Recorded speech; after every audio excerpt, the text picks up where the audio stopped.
Good afternoon, everyone. Welcome to another episode of Unscripted and Unchained RPG Review. I am Judge Bloodworth, and as you can see by the graphics, by very popular demand, I am making my return to covering Adventurer, Conqueror, King, the Imperial imprint.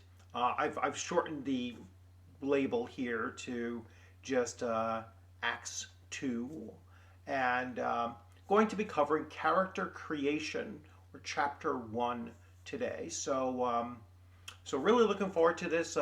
Looking forward to looking at how this system is different from others, but you still have some of those common threads that you'll find across most tabletop role-playing games, especially fantasy tabletop role-playing games, with any kind of connection to Dungeons and Dragons. So this should be very familiar to many of you, but easily accessed by those that have never played a role-playing game before. So without further ado, I'm going to jump right into it. So here we have characters, Chapter 1. I'm not going to read every single word. I'm just going to hit on some of the key points. So creating a character, you've taken the first step on your adventure, but you are still 0 level humans. Don't despair, because you become first level when you create your first character and progress from there. To create a character, follow the 11 steps below. So the first thing you're going to do is break out a character sheet, and you are going to roll for your attributes. Now, there are always different methods that you can use for rolling attributes, but I would play around with starting off with the very basic rolling rolling 46, dropping the lowest, and then assigning them as you see fit. Now, if you want to be really old school, you can also roll 3d6 and place them in order, and you will place them in the order in which the attributes are listed on the character sheet. So, I have a preference towards the 4d6 drop the lowest, because it does make the characters a little bit more survivable and useful, even at first level. So continuing on down, you're going to eventually choose a character class, although Chapter 1 doesn't go into that just yet. Chapter 1 is doing all of the physical aspects and mental aspects of your character before you even get to choosing a character class. But it won't hurt you to look and have an idea of what character class you prefer to play. Note on your character sheet that your character has 0 experience points. You're going to roll your hit points, or there is once again, another optional rule that I think in general, like 99% of everybody does this, and I'll explain that when we get there. Find the appropriate template table for your character's class and roll 3d6 on the table to determine your character's starting template. If you don't like the template you rolled, you can choose a template from the lower roll, but not from the higher roll. Write down the name of the template you are settling on. And again, you can discard the template altogether and just go with rolling, as I indicated earlier. Roll 3d6 and place them in the order of the attributes, or roll 4d6 and drop the lowest. Again, up to you, and up to your judge as well. So you're certainly going to follow what the judge at your table is saying is going to be the choices, the options being used at his or her table. Write down your character's starting proficiencies as listed for your template. All characters begin with the adventuring proficiency. In addition to those listed, apply any modifiers to your attributes, hit points, attack throws, or saving throws from proficiencies. Write down your character's proficiency throws. 8 is, if you have chosen to play a caster, write down your repertoire of starting spells from your template. If you aren't playing a spellcaster, skip that step.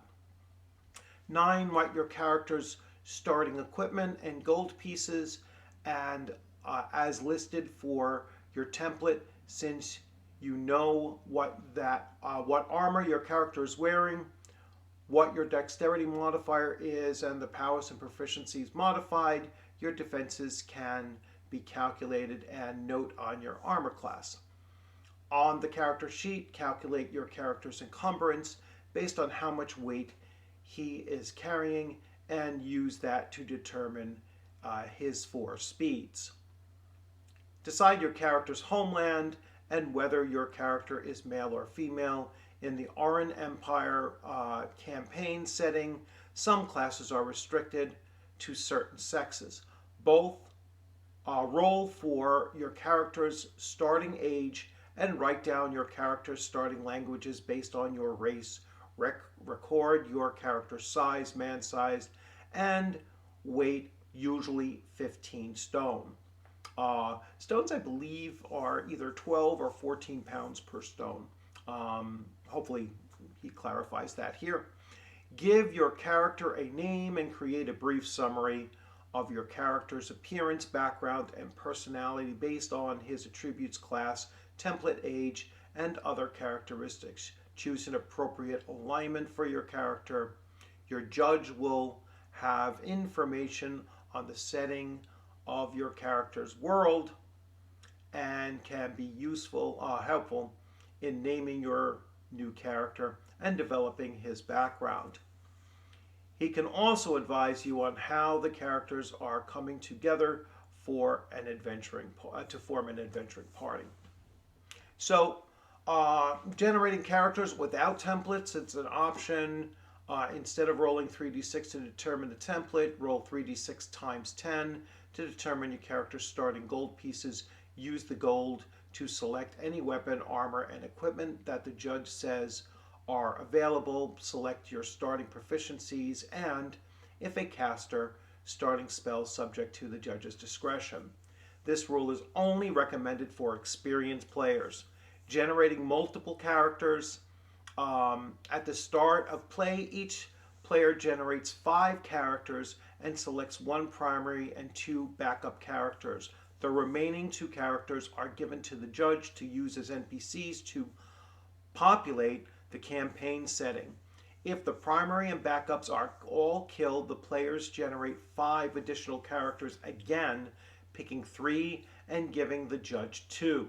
This ensures that the player always has a variety of characters to choose from to find one he likes and give the judge some additional NPCs to populate the world. So this is very, very unique, and I have not come across this in quite a long, I haven't come across in all of the games that I have selected. I mean, it's close to DCC's zero character generation where you're going to run them through a funnel. This is a little bit more detailed than that because you're not creating 0 level characters, you're creating 1st level characters. And so, I really like the idea that 2 of the 5 player characters that are created by the player are going to be populating the world as well. And so that's a pretty interesting thing. It will certainly allow the players to become very connected with NPCs that they may encounter in the world. I also like the fact that it's telling the player right off the bat that when they're creating 3 characters to be playable characters, 1 and then 2 backups, that this game system is not going to be for the light of heart, and adventuring really shouldn't be to begin with. So it sends a very, very clear message of the tone of what this game system is going to be like. The ACKS II Judge's Journal has other optional rules for character creation. Be sure to ask your judge what rules he's using. So the attributes are strength, and I'm not going to go into detail with these. Strength, intelligence, willpower, dexterity, constitution, and charisma. I keep on looking to jump ahead. Sorry about that. Classes and attributes. Once abilities have been determined, each player must choose a class. Classes are a gestalt of background, profession, race, which dictates what sorts of training and capabilities characters can develop. All player characters begin at first level in a particular class. Normal people lacking the call to adventure are generally zero-level characters. Each class has one or more key attributes. A character must have an attribute of at least 9 in the class key attribute in order to choose a particular class. Some classes have additional minimum attribute requirements. If so, a character must meet the minimum attribute requirements in order to choose a particular class. So let me do a little experiment here. And what I'm going to do, I'm going to shift views here just so that we can, I can kind of share this. And I don't know if you'll actually see my dice being rolled, but what I will do is, actually you won't be able to see them rolled. And shockingly enough, I don't have 3d6. So easy enough to take care of. Now I have 3d6. So let me just, I'm going to very, very quickly roll some attributes. So my first roll is a 10. And I'm just rolling 3d6. My second roll is a 13. Oh, God. I wish you could see that. My third roll is a 3. Wow. My fourth roll is a 12. My fifth roll, oh, that's not bad. That's a 13. And my final roll is a 7. Wow, that's pretty rough. So let's see. If I were doing straight up old school, this would be my strength would be a 10. My intelligence would be a 13. My will would be a 3. My dexterity, a 12. My constitution would be a 13. And my charisma would be a 7. So that's pretty brutal. Especially a willpower of a 3. So this is going to be a very, very gullible character. Let's see. So let's look at willpower. This attribute measures mental fortitude, whether due to inherent wisdom or faith in a higher power. Will is a key attribute for blade dancers, crusaders, dwarven craft priests, Nobarian wonder workers, priestesses, and shamans who have the self-discipline to uphold their clerical codes of behavior. The will bonus or penalty applies to all saving throws. So this character's, so the bonus attributes modifiers are listed here and they're across the board, so it doesn't matter. So a 3, I would have a -3. A -3 for my will checks. And let's see, my charisma, which is only a 7, is going to still be a -1. My strength is going to be dead even. My intelligence will be a +1. My dexterity will be even, and my constitution would be a +1. So I'm kind of intelligent, hardy, not very likable, and very little wisdom at all, or willpower at all. So very interesting this character would be. So now we go into combat characteristics. Combat characteristics determine how effective a class is in battle. There are two distinct combat characteristics: combat proficiencies and combat progression. So combat proficiencies, and here once again we have something a little bit different than most, but there is an armor proficiency. All right, so a class can be proficient in all heavy, medium, light, or very light armor. Some classes are not proficient in any armor at all. These aren't just restrictions, all right, because you can use an armor that you're not proficient with, but it's going to carry modifications, negative modifications for doing that. Weapons. A class can be proficient in all weapons. Most classes, however, are limited in their proficiency with weapons to specific categories, types, or sizes of weapons. A class can be proficient in all missile weapons, all tiny, small, medium, melee weapons, and/or all large weapons. A class can be proficient in all types of axes, all types of bludgeons, all types of bows and crossbows, all types of spears and polearms, or all types of swords and daggers. A class can be proficient in a list of specific weapons, often those which are traditional to the class or race. Fighting styles: you have missile weapons, you have single weapons, you have dual weapons, you have two-handed weapons, and you have weapon and shield. Non-proficient use of weapons and armor. Nothing stops a panic thief from picking up a great axe in a moment of desperation and swinging at his foe. Regardless of class limitations, characters of any class can purchase, carry, and use any weapons or armor desired. However, characters of first level or higher who equip themselves with weapons and armor unable by the class attack as 0-level fighters while so equipped.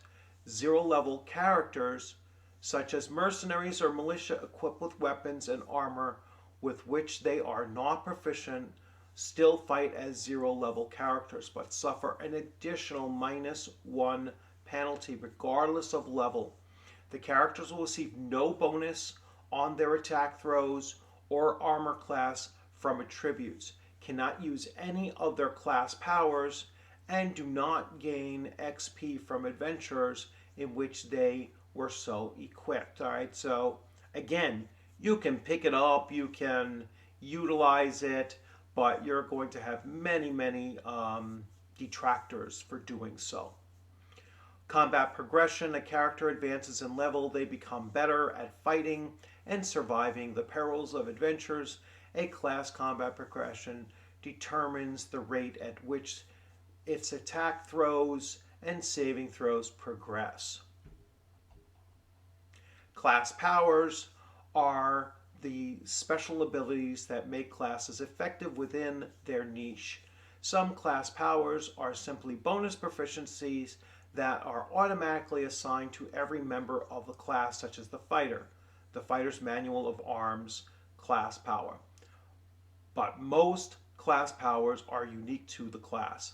Each class has a mix of starting and additional class powers. Starting class powers are available at first level and should be recorded on your character sheet at the start of play. Additional class powers will become available as your character ascends to higher levels. Hit points. So hit points are a measure of the character's ability to survive in combat. When a character is brought down to 0 or fewer hit points, he is incapacitated and possibly dead. Hit points are not a direct representation of the character's capacity to receive physical injury. Rather, they represent a holistic combination of fighting skill, stamina, luck, and the favor of the gods, all of which contribute to helping the character roll with blows and survive attacks that would have killed a lesser combatant. At first level, you roll your character's hit points with one hit die.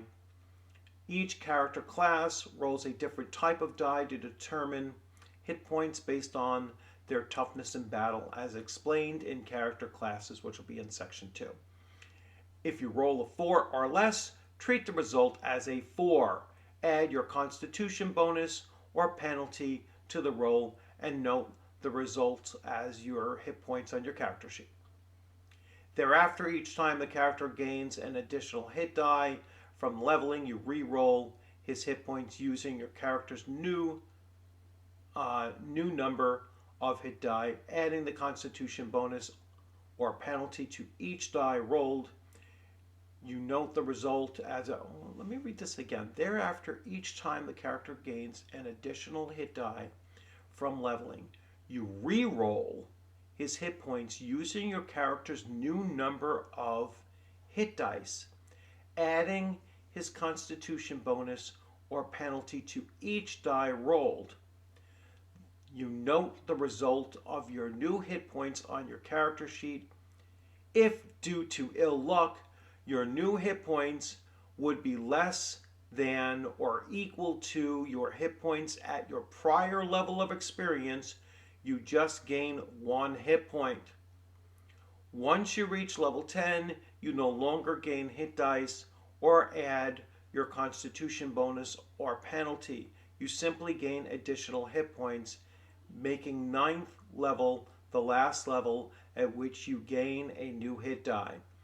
Even at 10th level and higher, however, you re-roll all hit die gained up to the point when determining your new hit point total. So once again, another uniqueness why I had to go back and reread it again, that I was understanding it, but I've never seen this rule in anything else before. So very, very interesting. I mean, minimally speaking, you're not going to have less than a +1 hit point above what your previous level was. So hit points are going to be either, very, very high difference between one level and the next, or are substantially just a +1. So not very much of an improvement. Optional rule for hit points. At the judge's discretion, any of the following optional rules can be used to make characters hardier. So blessed by the gods. Do not roll for your character's hit points at first level. Instead, just give them their maximum plus their constitution modifier. That's almost always done. But in this system here, the minimum that they can end up with at first level is a 4, so that's not entirely, that's not really terrible. But I would probably still go with the blessed by the gods anyway. Cursed by the gods. You roll your character's hit points with 1 hit die. Do not apply any minus minimums. If you roll a 1, you get, good luck. All right, so you might only roll a 1. From ordinary to extraordinary, before becoming an adventurer, your character was just an ordinary 0 level member of his race. Roll d6 hit points to determine his hit points at 0 level. When your character enters the first level of experience prior to play, he might have gained more hit points. Roll the appropriate hit die for the class. If the result of the roll is greater than your 0 level hit points, record the new roll.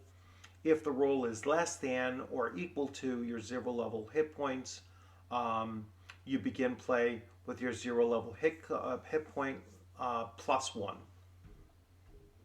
That might be interesting too. Armor class AC is measured by how challenging it is to damage your character. An unarmored character of average attributes has an AC of 0. AC is determined by the kind of armor the character is wearing and whether he has a shield equipped. All right, proficiencies represent particular areas of expertise that your character has developed due to his background, homeland, and training. Uh, each class has a class list of proficiencies representing training that is particularly useful to that specific profession. Adventure proficiencies, so you have some adventure proficiencies, and here are some examples. Bashing down stuck doors, as a combat action by succeeding on a dungeon bashing proficiency throw of an 18 plus. Climbing easy to scale obstacles such as ropes or branching trees by succeeding on a climbing proficiency roll of an 8 plus. Methodically searching for concealed traps, secret doors, buried treasure, and other hidden features by spending one turn, 10 minutes, and succeeding on a searching proficiency throw of an 18 plus. Methodically disarming traps by spending one turn, 10 minutes, and succeeding on a trap breaking proficiency throw of an 18 plus. Pausing and listening for noises by spending one round and succeeding on a listening proficiency throw of an 18 plus. Write the target numbers, values down on your character sheet. Remember to apply 4 times your character's strength bonus or penalty to dungeon bashing throws. Adjust the target value by plus 4, 8, and 12. For more information on adventuring proficiency, see page 105. We'll get to those later. Speed and encumbrance. Your characters can move at one of 4 basic speeds: exploration speed, combat speed, running speed, and expedition speed. All right. Exploration is measured in feet per turn. Combat is measured in feet per round. Running is measured in feet per round and represents a faster pace an adventurer can maintain in combat.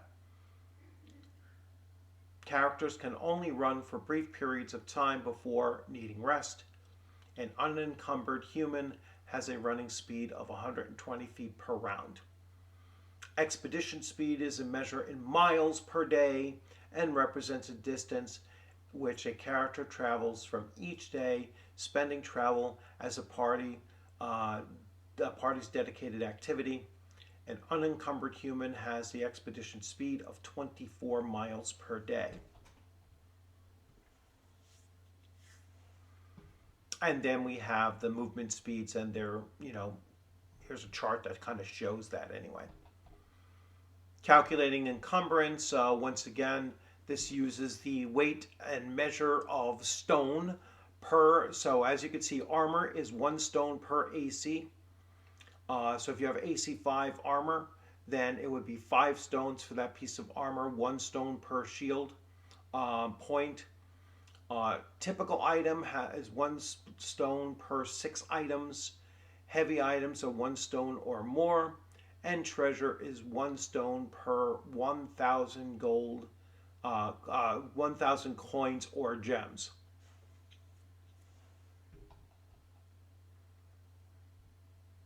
Calculating your speed, and so here once again there's an encumbrance chart that shows the calculation of your speed. Your homeland, page 487 in the appendix, you can get your homeland and the various effects of your choice of homeland that you're starting with. Every adventurer comes from somewhere. A character's homeland can, but doesn't have to, be used to inform your character's name, height, weight, appearance, and other factors. If your judge is running ACKS using the Oran Empire and checks out the available homelands to pick from, If your judge is running ACKS in another campaign setting, check with him to find out his plans. Okay. Languages. Once again, languages. All characters begin with the game knowing their native language as well as at least one additional language. Humans in Aran Empire each know the language of their homeland as well as the vulgarized version of a classical Aran tongue that is often called Common.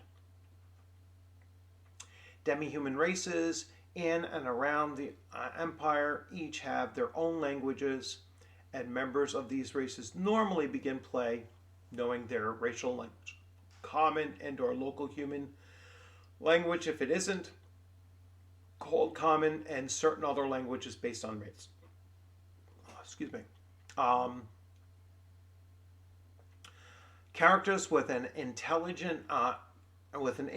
penalty are illiterate and cannot read more than a word or two. Characters with at least average intelligence, 9 through 12, will be literate in any languages they can speak.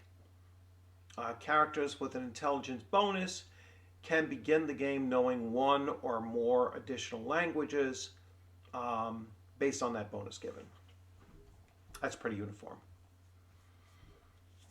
You're going to roll your character's starting age.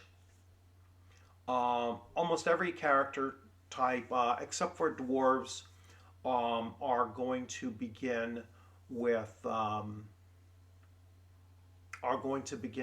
base of 17. Dwarves begin with 25 or 23. Elves begin with a 75, and then there's the 5d4 roll thereafter. So elves are going to start at roughly 80 years old or higher. We get back to here. So most of it is starting at 17 for all of the humans. Dwarves at 25 or 23 for the Vault Guard. And again, elves starting basically at a base of 75 plus the number of D. We have the age categories of youth, adult, middle-aged, old, and ancient. And the progressive attribute adjustments that will apply. So yeah, hopefully my character that I'm creating here with that 3 willpower, if an adult, it'll actually just become a 5, which is a little bit more easy to deal with. But at a youth, oh my gosh, they'll be at a 1, which is even worse. So hopefully it's not a youthful character. We go into size and weight and alignment. Alignment is using just the 3 base: law, neutrality, and chaos. Adventure party activities. So there are dedicated activities, there are ancillary activities, and then there is incidental activities. So dedicated is pretty easy to understand. That is what you're actively doing. Ancillary activities are errands or pastimes requiring about 1 hour, 6 turns to perform. Incidental activities require virtually no time at all.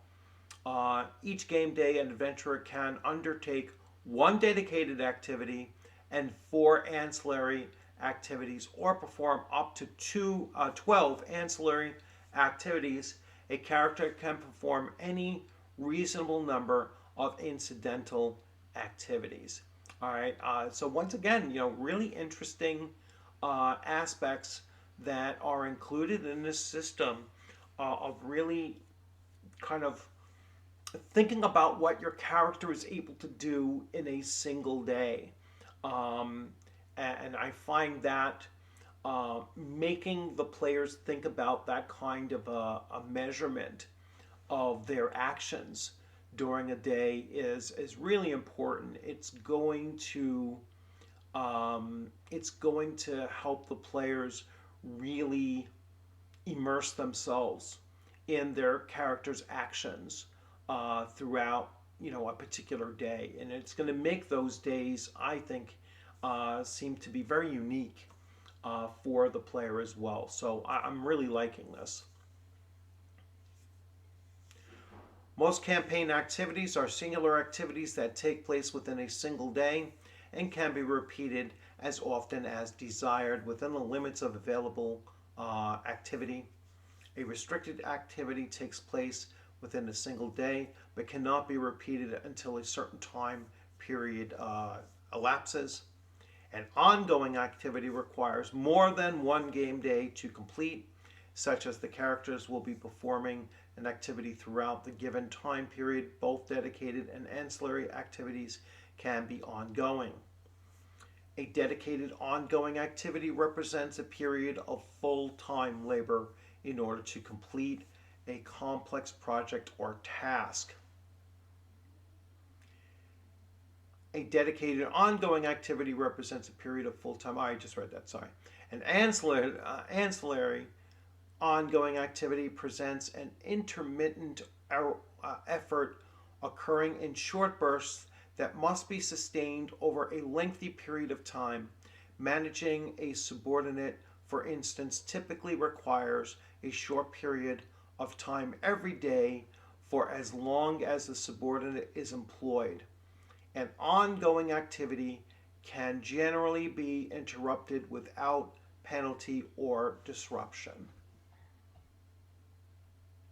Sometimes adventurers might wish to completely dedicate themselves to an activity, that is, to use both their dedicated activity and some of their ancillary activities that day on the task. This is known as working overtime for most activities or force marching for travel.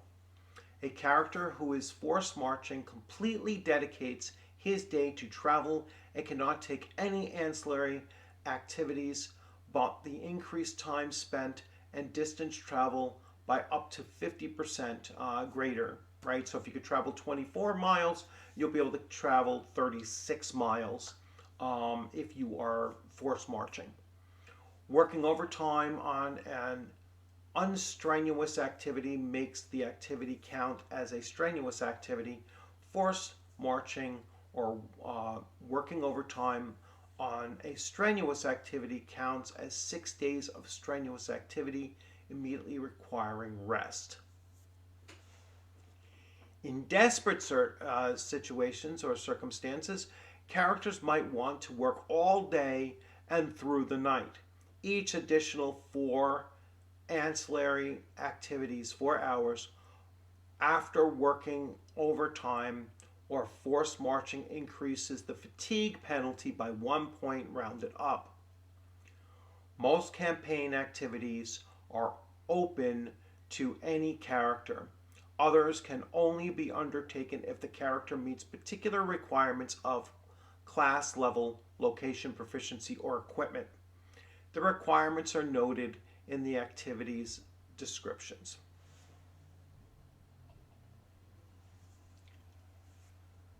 So let's see, and that's pretty much going to wrap that up there. So again, some like really interesting